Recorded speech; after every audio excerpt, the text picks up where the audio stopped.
구단수와 서민기가 서로를 향한 척대감을 숨기지 못하고 날카롭게 대립하는 사이 맹공이는 두 사람 사이에서 더 이상 참을 수 없는 분노를 터뜨리며 자리를 팍차고 나갔다. 회의실 문을 거칠게 닫고 나선 공인은 복도를 가로질러 달려갔고 그녀를 뒤따라오던 구단수는 다시 한번 손을 잡으려 했으나 공인은 그 손을 거칠게 뿌리치며 제발 날 내버려 두라고 소리쳤다. 구단수는 망설이다가도 끝내 물러났지만 그 모습을 목격한 서민기는 결국 폭발하고 만다. 그는 구단수를 붙잡고 공이를 괴롭히는 건 그만두라며 주먹을 휘둘렀고 구단수는 피하지 않고 그대로 맞으며 형이야말로 공이를 그만 풀어줘라. 형이랑 있으면 공이는 불행해질 뿐이다고 맞섰다. 한편 강진아는 이런 소란을 멀리서 지켜보며 키득거리며 비웃었다. 그녀는 공이를 찾아 다시 한번 의도적으로 그녀를 도발했다. 그렇게 두 남자가 너 때문에 싸우는 게 기분 좋아? 뱃속에 민키씨 아이를 가진 내가 얼마나 뻔뻔한지 몰라? 그녀의 톡설에 공이는 눈물을 억누르며 되받아쳤다. 그럼 그 아이를 지워야겠다는 말을 듣고 싶으신 거예요? 당신이 정말 사랑한다는 사람과 그 정도의 신뢰도 없는 관계라면 그건 제 문제가 아니라 당신의 문제 아닐까요? 강진아는 공이의 말을 듣고 순간적으로 표정이 굳었지만 곧 다시 날카로운 미소를 지으며 너 같은 애가 민키씨를 잡아둘 수 있을 거라고 생각해? 넌 민키씨 인생의 오점일 뿐이야 라고 내뱉고 자리를 떠났다. 공인은 강진아와의 대화를 끝으로 더 이상 감정을 억누르지 못하고 오열하며 혼자 병원으로 향했다. 그녀는 산부인과를 찾아갔고 의사와 상담 중에 아이를 지울 것인지 묻는 질문에 잠시 머뭇거리며 혼란스러워했다. 그러나 이내 그녀는 배를 감싸쥐고 눈물을 닦으며 아니요, 이 아이를 낳고 싶어요. 어떤 일이 있어도 제가 지킬 거예요 라고 단호히 말했다. 하지만 병원을 나선 그녀는 또다시 구단수와 서민기의 대립을 맞닥뜨리게 된다. 두 사람은 병원 앞에서 기다리고 있었고 공인은 이들을 보자마자 소리를 질렀다. 왜 나를 이렇게까지 힘들게 만드는 거예요? 내 인생은 내가 책임질 테니까 두 분 다 내 앞에서 사라지세요. 그녀의 외침에 두 남자는 할 말을 잃고 물러났지만 서민기는 끝내 그녀를 뒤쫓아가 손을 붙잡으며 공이야, 미안하다. 나도 어떻게 해야 할지 모르겠어. 하지만 내가 혼자가 아니라는 것만 알아줘라고 말했다. 공인은 그의 손길을 뿌리치며 혼자일지라도 난 이 아이를 지킬 거야. 그러니까 날 붙잡지 말라고 단호히 말하고 다시 돌아섰다. 하지만 공이의 결심은 그녀를 더욱 고독한 길로 내몰았다. 회사에서는 강진아의 계략으로 인해 공이에 대한 험담이 돌기 시작했고 그녀는 점점 더 고립되어 갔다. 결국 공이는 회사를 그만두고 한적한 동네로 이사해 조용히 출산 준비를 시작했다. 그런데 어느 날 밤 그녀의 집 앞에 강진아가 찾아왔다. 강진아는 술에 취해 공이의 문을 두드리며 내가 이렇게 망가진 건 다 너 때문이야. 라고 고함쳤고 공이는 그녀를 막으려다 넘어지며 복부를 감싸 안았다.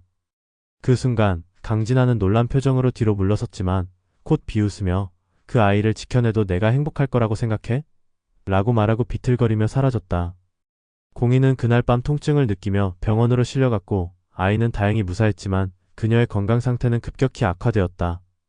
병실에서 깨어난 공이는 눈물을 흘리며 난 이 아이만이라도 행복하게 만들고 싶었는데 왜 이렇게 힘든 거냐고 중얼거렸다. 그때 병실 문이 열리고 서민기와 구단수가 함께 들어왔다. 두 사람은 공이의 곁에 앉아 각각 다른 방식으로 그녀의 손을 잡으며 이제 정말 널 혼자 두지 않을게라고 말했다. 하지만 공이는 고개를 저으며 마지막으로 힘겹게 말했다. 두 분이 날 돕고 싶다면 제발 제 인생에서 완전히 떠나주세요. 그래야 제가 살 수 있을 것 같아요. 그녀의 단호한 말에 두 사람은 충격을 받고 물러났고 공이는 마지막으로 혼자 남아 창밖을 바라보며 눈물을 흘렸다.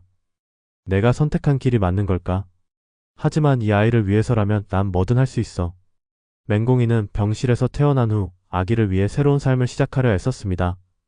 그녀는 작은 도시로 이사해 평범한 카페에서 일을 시작하며 아기를 키울 준비를 했습니다. 하지만 조용히 지내려는 그녀의 바람과 달리 그녀를 둘러싼 사건들은 끝날 줄 몰랐습니다. 강진아는 여전히 공이를 괴롭히기 위해 수단과 방법을 가리지 않았고 구단수와 서민기 역시 각각 다른 방식으로 공이의 곁에 머물려고 애썼습니다. 강진아는 민기의 회사를 뒤흔드는 소문을 퍼뜨리며 공이를 완전히 몰락시키겠다고 결심했습니다. 그녀는 구단수와 공이의 관계를 의심하며 둘 사이의 스캔들을 조작하려 했고 몰래 찍은 사진과 가짜 증거를 미디어에 흘렸습니다. 이를 본 공이는 자신과 아이의 평판이 망가지는 것을 막기 위해 직접 강진아를 찾아갔습니다. 공이는 강진아의 집문을 두드리며 이제 그만하세요. 내가 이렇게까지 무릎 꿇고 부탁해야 속이 시원하겠어요? 라고 간절히 말했지만 강진아는 냉소적인 표정으로 웃으며 내가 무릎을 꿇으면 뭐가 달라지겠니? 넌 이미 끝났어 라고 비웃었습니다. 이에 공희는 마지막 인내심을 잃고 강진아의 앞에서 서류 봉투를 꺼내 그녀에게 던졌습니다. 이건 당신이 서민기 씨와의 결혼 전에 했던 부정행위의 증거예요. 내가 이걸 공개하지 않은 건 당신이 멈추길 바랐기 때문이에요. 더 이상 나를 밀어붙이면 당신이 먼저 무너질 거예요. 강진아는 순간 굳어졌지만 곧 태연한 척하며 그깟 증거로 날 이길 수 있을 거라고 생각하니? 민기 씨는 이미 널 버렸어라고 말하며 방으로 들어가 버렸습니다. 하지만 이 사건 이후 강진아는 불안해하기 시작했습니다. 그녀는 공희가 진짜로 증거를 공개할까 두려워 민기에게 공희를 막아달라고 부탁했습니다. 그러나 민기는 오히려 강진아에게 냉정하게 말했습니다. 진아, 내가 이렇게까지 해야겠어? 내가 정말 나를 사랑한 게 맞긴 한 거야? 그의 말에 강진아는 당황했지만 애써 웃으며 그럼 민기 씨, 내가 이렇게까지 노력하는 건 다 당신을 위해서야 라고 대답했습니다. 하지만 민기의 마음은 이미 공희와 아이에게로 기울어 있었습니다. 민기는 공희가 이사를 간 도시를 수소문해 찾아가 그녀를 만나려 했습니다.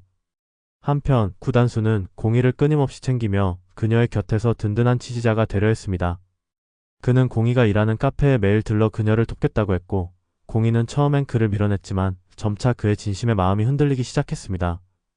그러던 어느 날 구단수는 공희에게 진심 어린 고백을 했습니다. 공희야, 난 내가 나를 받아줄 때까지 기다릴 거야. 내 아이도 내 아이처럼 사랑할 자신 있어. 하지만 공희는 눈물을 머금고 그를 바라보며 단수씨 고마워요. 정말 고마운데 지금은 그럴 수 없어요. 난 아직 혼자서 이 아이를 책임질 준비를 해야 해요 라고 말하며 그를 거절했습니다. 그러나 평화로운 일상은 오래가지 않았습니다. 어느 날 밤 공희의 집 앞에 낯선 그림자가 드리워졌습니다. 강진아는 끝까지 공희를 무너뜨리기 위해 마지막 수를 던졌습니다. 그녀는 공희의 집에 불을 지르려고 석유가 든 병을 들고 나타났고 그 모습을 구단수가 목격하게 되었습니다.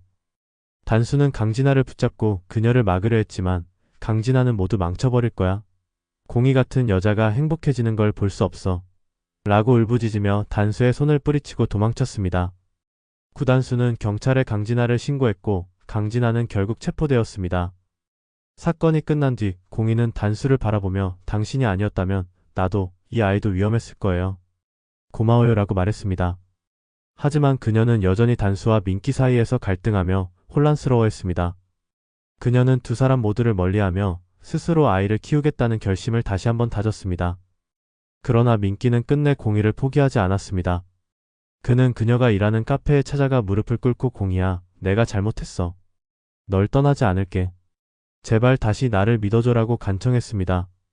공희는 눈물을 흘리며 민기를 바라봤지만 그에게서 등을 돌리며 마지막으로 말했습니다. 민기 씨, 난 당신을 사랑했어요.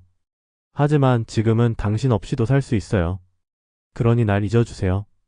그녀의 말은 민기의 마음을 무너뜨렸고 그는 한참 동안 그녀의 뒷모습을 바라보다가 끝내 자리를 떠났습니다. 공희는 아이를 안고 창밖을 바라보며 홀로 말했다. 이 아이만은 행복하게 키울 거야. 어떤 일이 있어도. 그녀의 목소리에는 슬픔과 동시에 강한 결의가 담겨 있었습니다. 그렇게 그녀의 새로운 삶은 시작되고 있었습니다. 이 뒤에 이어질 내용은 구독과 알림 설정을 통해 확인해주세요.